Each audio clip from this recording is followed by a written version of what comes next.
Welcome to Comics Bazaar, the channel of comics commentary and arcana. This video features X Factor 71, cover dated October 1991, an auspicious month with the launch of Jim Lee's Adjectiveless X-Men #1, and with the divvying up of the original members of X Factor, that's the original X-Men, into the blue and gold teams between Adjectiveless X-Men and Uncanny X-Men. There was the possibility that the X Factor title could be cancelled, and instead no, because mutant books were selling so well at the time. The idea was floated, well, how about getting a new team together? And that's what we have here. We have the all new, all different X Factor, and on the cover by Larry Stroman and Al Milgrom, we've got Strong Guy, we've got Havoc, we've got Polaris, we've got Madrox the Multiple Man, and we've got Rain. So we've got characters coming from all over the X mythos in order to form this new team, but one character you might note is not present on the cover is Quicksilver, and in this particular issue and the next couple, he in effect officially joins the team. But this is the nucleus of the new X Factor here on the cover. I like it by Larry Stroman. The one criticism I would have of the cover has to do with the colouring, and it's just by virtue of the fact that X Factor are wearing a uniform, and the uniform, because of the same colour on the uniform for every character, it is a little bit hard to distinguish them from each other without looking more and more closely at the art. This is a cover that I'd love to see in black and white. I'd love to see the original art of this cover, but it's dynamic, it's powerful, it's interesting, it's eye-catching, and that's what a cover is supposed to do. So let's open this one up to the splash page, and we do indeed get a splash page here, and the title of the story, Cutting the Mustard, and that's a pun because it's Peter David is the writer here. It's a pun on cutting the muster, or sorry, passing muster rather, in terms of will the new iteration of X Factor themselves be a successful and effective X team? Government-sponsored X team. That's the big question. Are they going to work well together? And there was a little bit of dysfunction in this team, but that's what made it an interesting read back at the time. So we've got Guido here asking with his hand in foreshortened perspective, excuse me, you got any grey poupon? So a particular kind of mustard. It's a striking image. It's weird, it's unusual, it's quirky. It very much is of the essence of this new X book at the time. A new direction measured to exacting standards by Peter David, writer, Larry Stroman, penciler. I really like, I'll put it that way, Larry Stroman's art. It's very different from what anyone else was doing at the time, more or less. Quite designy in many ways, and I'll point out some of those particular aspects of his art as I go through the issue. Al Milgrom, the inker, Michael Heisler, letterer, and Glynis Oliver. So long time Uncanny X-Men colorist coming on board here as colorist for this particular book. So let's continue. And of course, one thing to note as well is that Peter David had great success as a writer on Spider-Man, and then most particularly on The Incredible Hulk. In particular, his collaboration with Todd McFarlane was incredibly popular, and around this time he's working with Dale Keown on Incredible Hulk, and the book is selling incredibly well. So this is another feather to his cap, taking over X Factor and getting his very own X book, and I'm sure that this one sold very well for the relaunch. This is a nice spread here, and you really get to see the character of Larry Stroman's art. So a very, very well described and drawn apartment building here for the team, and we see the Washington, what's it called again? I'm just blanking on the name of this obelisk here in the background. Is it just the Washington Monument there in the background? So we know we have the location for where they are in the city. Yeah, but I like all the details here with this. In particular with Larry Stroman, you get a lot of African art and also sculpture in his backgrounds, and we'll see some of that in the course of the book as well. But that is an interesting layout here, and a long shot on the team, some members of the team anyway, sitting around this dining table and trying to make a sandwich, as it turns out. So who we've got here in the room is Lorna Dane, Madrox, the multiple man there, and of course Guido, strong guy.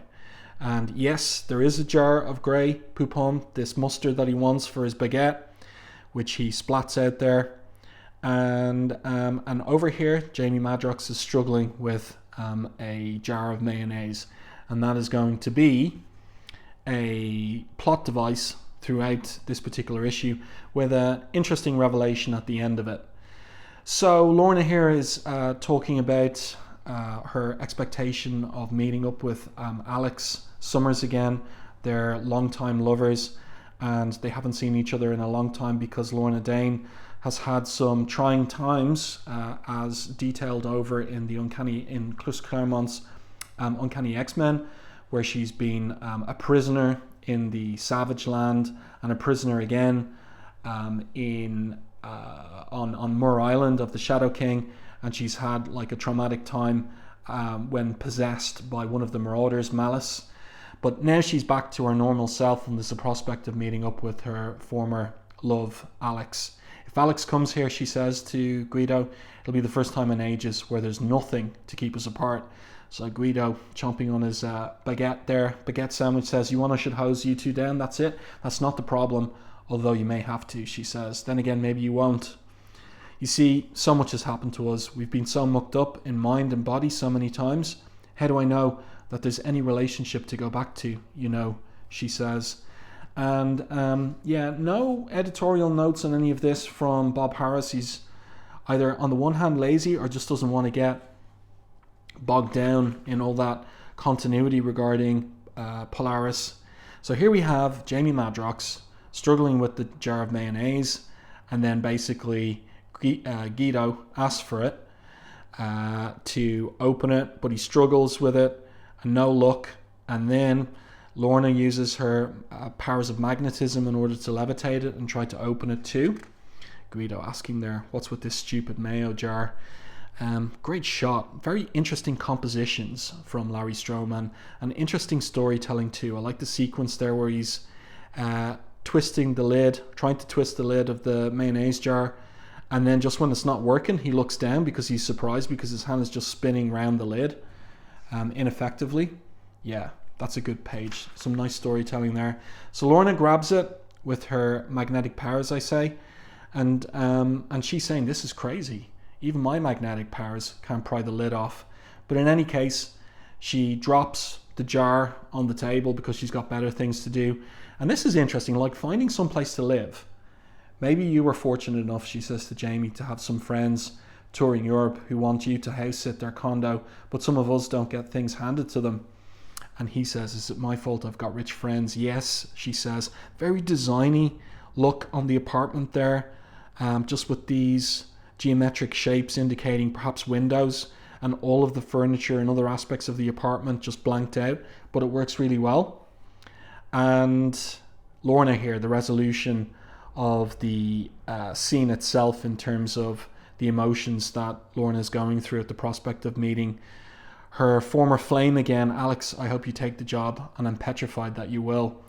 So that's nicely done by David. So he's balancing our introduction to these members of the team with also some humor in the course of this scene, and Larry Stroman does a great job making talking heads and a very domestic scene look so very interesting in the art, and very well coloured, of course, by Glynis Oliver, who's an old hand at this. And then the scene switches precisely to Alex Summers in Genosha, off the coast of Africa. So this is picking up after the events of Extinction Agenda, where Alex is elected to hang out and help the Genossians rebuild their city of Hammer Bay and the state in the wake of the tackling of Cameron Hodge and the ending of the apartheid system there for mutants. And he's got a visitor in the form of Dr. Valerie Cooper, who is a long-time special advisor to the US government on mutant affairs, going all the way back to Chris Claremont's run on the X-Men. And Alex says to her, I don't think you realise, Miss Cooper, the importance of what I'm doing here. Here on the site of what used to be Janosha's Citadel, we're working to build a mutate residence hall, a place where mutates can live together, develop a feeling of community. But Val has a different perspective on that. She says, sounds like a ghetto. Are you crazy, Val, he says back. This is a modern facility with all the amenities, not some rundown. She says, I didn't say tenement, I said ghetto, where people historically unwanted have been lumped together. Where's the equal rights in that? So an interesting philosophical discussion here. He asks her, well, what are you implying? That the X-Men, when they were first brought together, mutants feared by society, were being ghettoized? I didn't imply it, you inferred it, she said. In other words, you said it, I didn't. Look, Alex, I think what you're doing here is well-intentioned. And then the steel girder falls. The cord holding it snaps, happenstance, and is falling down towards the pair of them. Alex twigs to it and uses his power to blast the girder away. But look who appears. Great anchor image here of Rain, looking very monstrous, very werewolf-ish. Very interesting rendering of her character and form by Larry Stroman here. And she pushes Alex out of the way and leaves Val standing. And Alex says, Val, move. So that girder's taken a long time to fall. And he uses his powers to smash it entirely. It's a great little scene there. Great reverse angle on that happening. And he accuses Val there, have you lost your mind? What, you think just because you're a government liaison you're invulnerable? Why didn't you move? And she says, because I wanted to see if, when you act from instinct instead of thinking, you could make the right choice. So this is an interesting angle on Alex Summers' character from Val, and we'll see her develop on it in another pickup scene a few pages later after this little piece with Quicksilver in Washington. And I'll focus on that when we get to it, because it really is an interesting distinction between the characters of the two Summers brothers, between Scott and Havoc, in terms of what differentiates them as leaders. So anyway, we've got this scene set in Washington, D.C. We've got Quicksilver and we've got Lockjaw teleporting him down to the street. And he's arrived in the middle of a protest outside a Roxxon oil building there. And he just asked the people in the street, I'm looking for the headquarters of X Factor. One of them says, never heard of them. Run everybody back. There's been a bomb threat. It's going off in 2 minutes. It's an interesting 3/4 profile upshot on Quicksilver. Very long neck. Interesting spotting of blacks there from Larry Stroman. And Quicksilver responds, he says, never heard of them. Now that sounds promising regarding X Factor. So this is an interesting page too. So we see like little quirks of Stroman's art here as well. Like he draws very interesting civilians with interesting features, as if he's looking at photo reference for some of these characters. So there isn't that kind of like Jim Lee or John Byrne like basic model for all physical types and forms and faces. Instead, with Stroman, you get these like character studies and weird looking characters in the background, but it makes for a very interesting pages from him. And also even the way that he renders something like the folds and creases on this guy's jeans here. So interesting and different from the way that other artists at the time were drawing and rendering. So he's got a very, very particular style.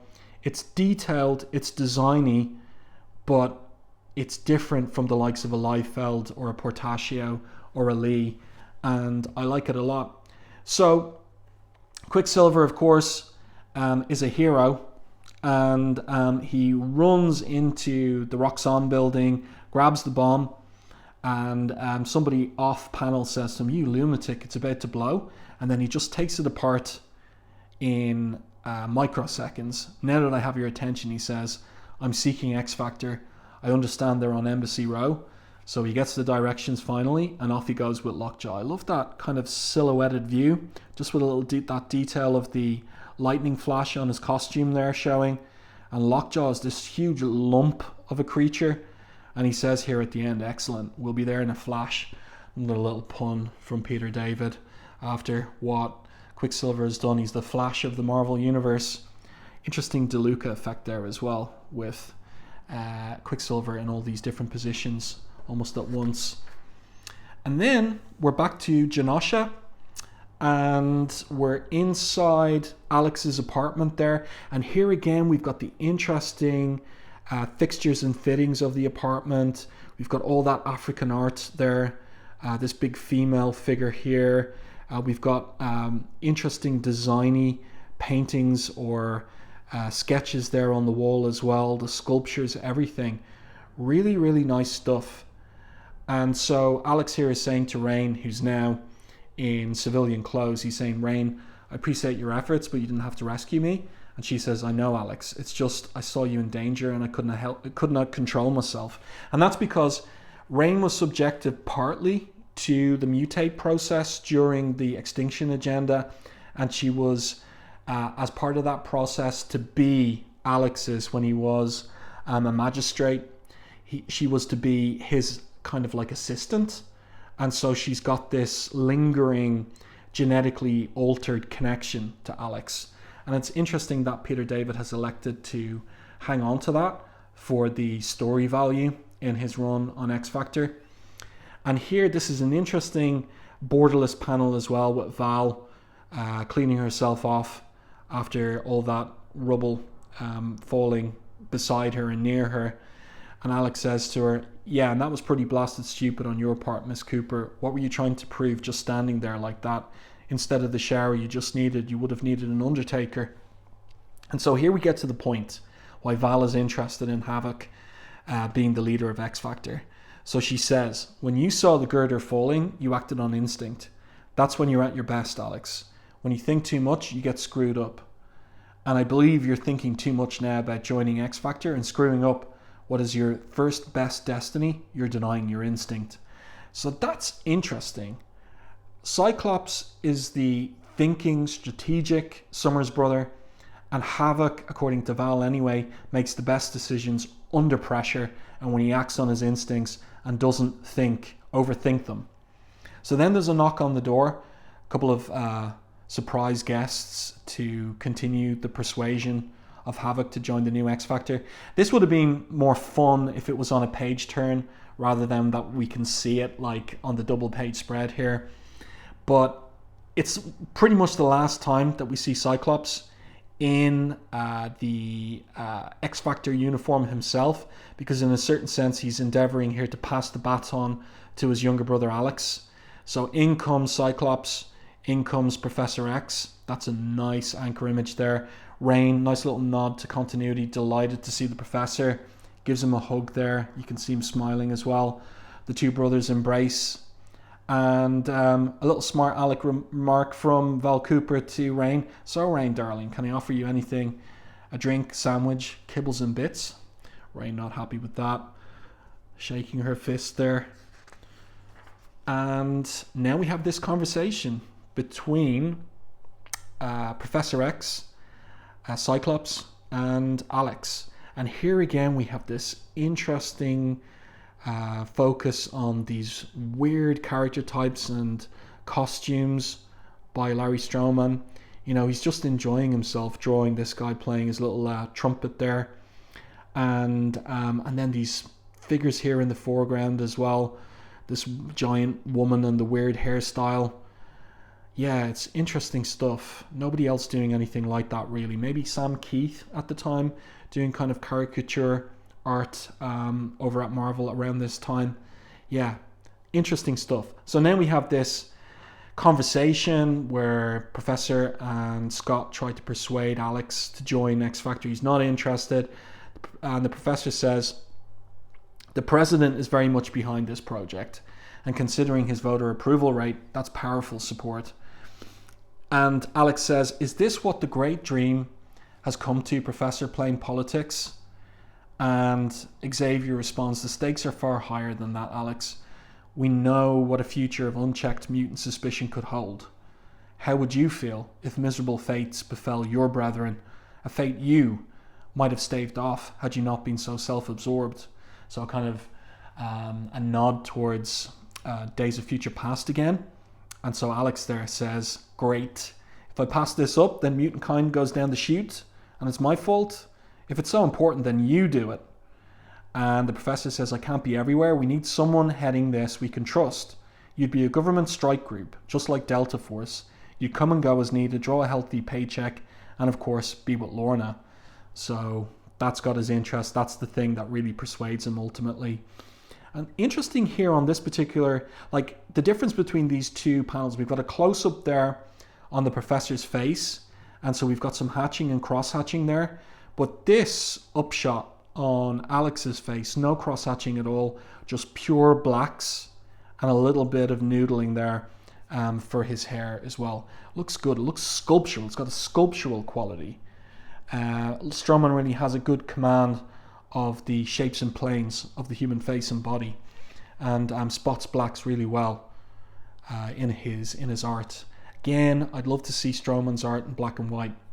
So then the scene switches to Washington. We know it's Washington. We don't need a little caption for that. Lorna going to the door. Is it Alex? You know, like, has he made his mind? No, it's Quicksilver. So he's arrived. And he's whispering there, Lorna.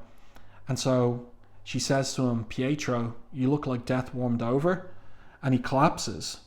So how could that be? What's going on? Strong guy grabs him, lifts him up. That's a great anchor image there. Borderless panel 2. Great spotting of blacks as well. All that shadow and silhouette there. Just the little details of Guido's face. His little, what would you call that? Cowlick there on his forehead. His spectacles and the line of his mouth showing. Yeah, interesting. So he puts him down on the couch. In comes Lockjaw as well. That's funny. Madrox there trying to stop Lockjaw maybe from coming in. And Lorna rushing to the sofa and saying, I don't understand. Last I heard, Quicksilver was on the West Coast with that branch of the Avengers. What's he doing here?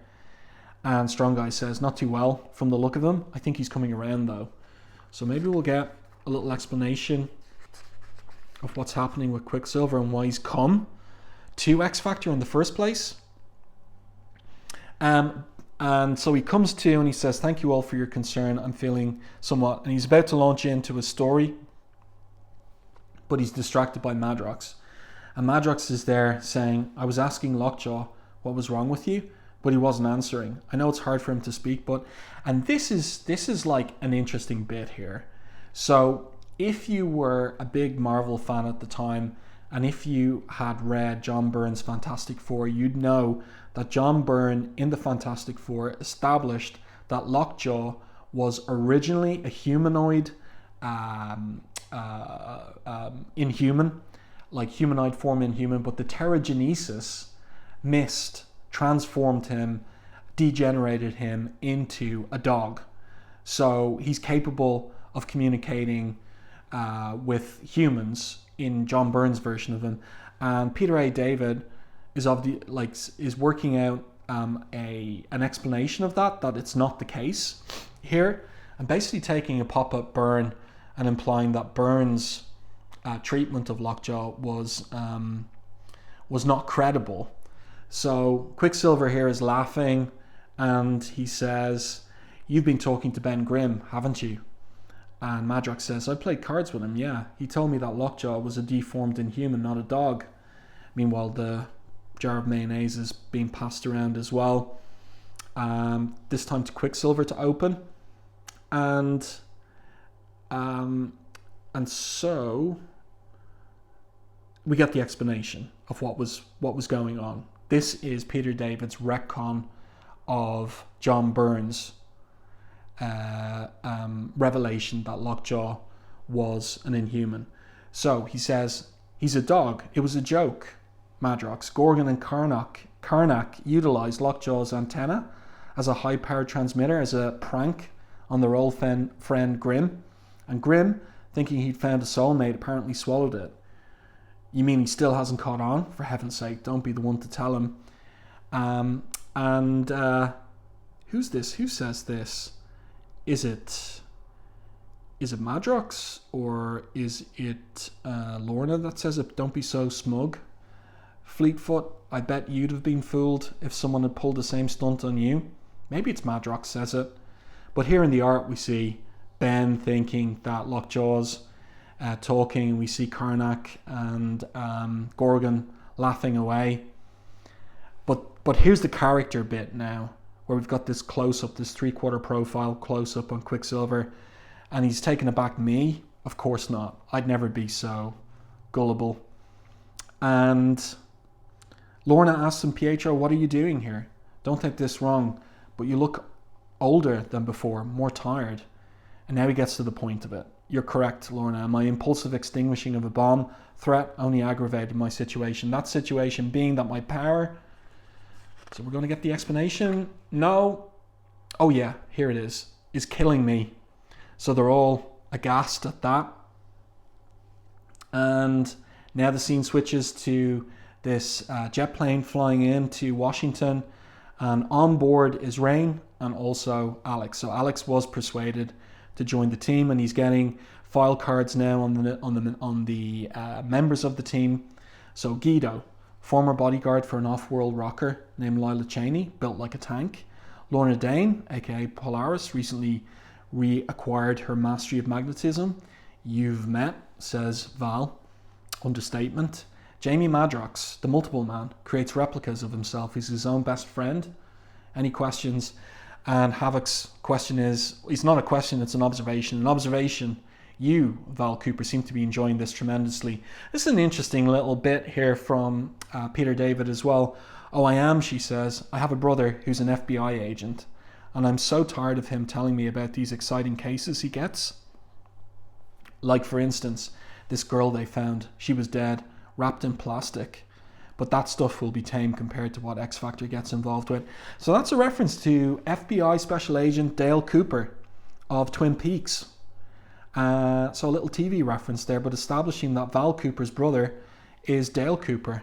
That's pretty cool, I think. And of course, Peter David was a big fan of Twin Peaks at the time and worked in a lot of references to that show into the Incredible Hulk as well.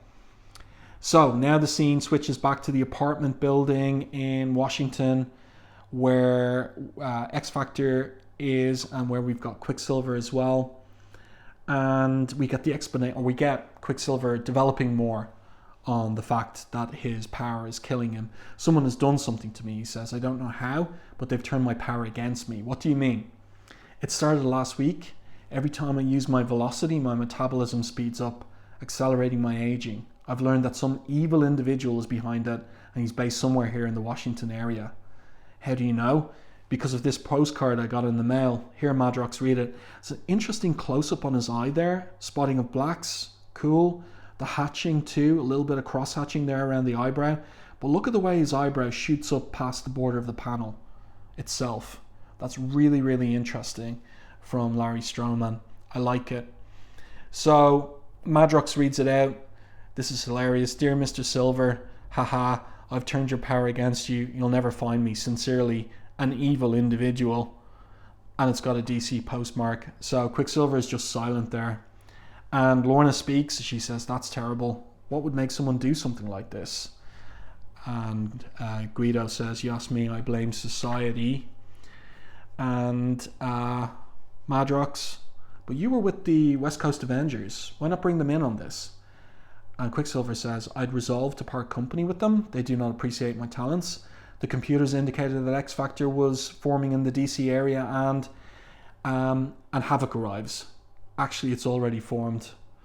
And Lorna sees him, Alex, and then they hug. And Rain here in the background, just kind of shuffling in the corner, not happy about that because of her connection with Havoc, of course. Just interesting design panel here where we've got like this back shot on Guido. We don't see his face.